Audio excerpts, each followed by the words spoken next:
I'm Eddie Muller, and to celebrate the new year, we've got a red light blazing in Noir Alley this week.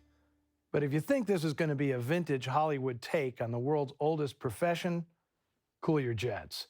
This is a fairly routine revenge yarn, goosed almost to greatness by its fabulous style. But before we get into that, let me start by asking a question. In the pantheon of Golden Age stars, was there any actor worse than George Raft?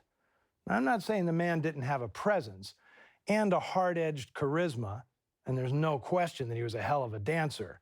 But when it came to expressing emotion, Raft could run the gamut from A to A. Many critics at the time called him a cigar store Indian, which unfairly sells short the emotive capabilities of carved wood. Raft shot to fame in 1932's Scarface, where his stoic aplomb and coin-flipping finesse was a tonic to Paul Muni's broad, hyperactive acting style.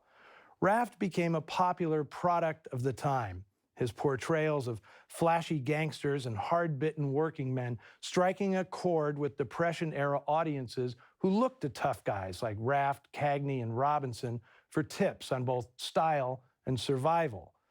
But for Raft, surviving through the 40s proved a tougher bargain. He lost out on many major roles. He'd been considered for The Maltese Falcon, Double Indemnity, and Casablanca, but instead found himself treading water in a steady stream of nervous A's, things like Johnny Angel, Nocturne, Intrigue, and Race Street. He still had enough juice and underworld associates you did not want to cross that he could demand his own director, which was usually Edwin L. Marin, a craftsman of no discernible distinction. None of those pictures I mentioned, all directed by Ed Marin, are flat out bad, but they're all less than they could have been with more inspiration and effort. Which brings us to today's noir, Red Light. In my opinion, far and away the best film on Raft's 1940s resume. One of the main reasons is that it's not directed by Edwin Marin. This is the handiwork of veteran Hollywood warhorse Roy Del Ruth, a guy who could pull rank on Raft and demand that little bit more.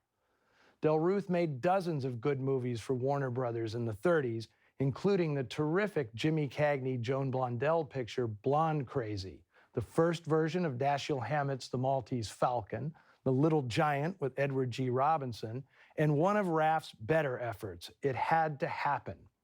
Now, Del Ruth was so reliable that by the end of the decade, he'd become one of the highest paid directors in the business.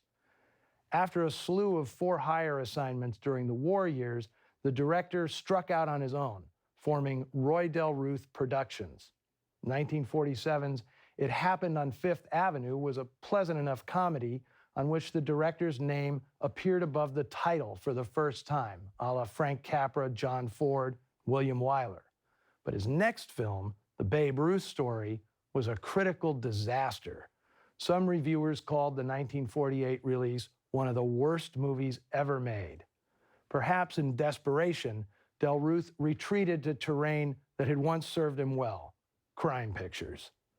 The final film of short-lived Roy Del Ruth Productions was Red Light, the director's lone venture into the world of film noir, which is too bad because he clearly had a ball on this one, pulling out all the stylistic stops. He directs this thing like he's suddenly 20 years younger.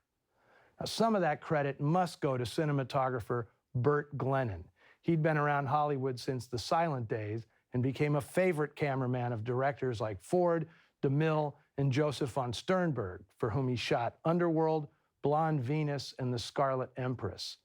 He became a director himself in the late 20s, but found he preferred being behind the camera to sitting in the director's hot seat.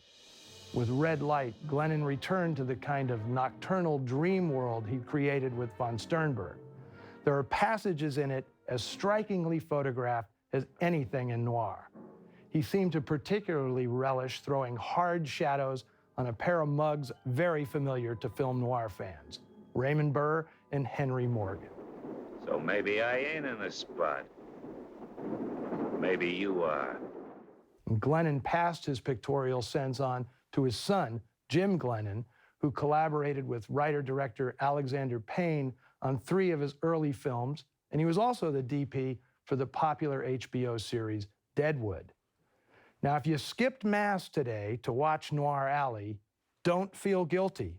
In fact, Jesus forgives you. Because as you're about to see, this film contains so much religious allegory, it could qualify as biblical noir. From 1949, the high watermark in Hollywood's flood of classic crime films, here's Red Light.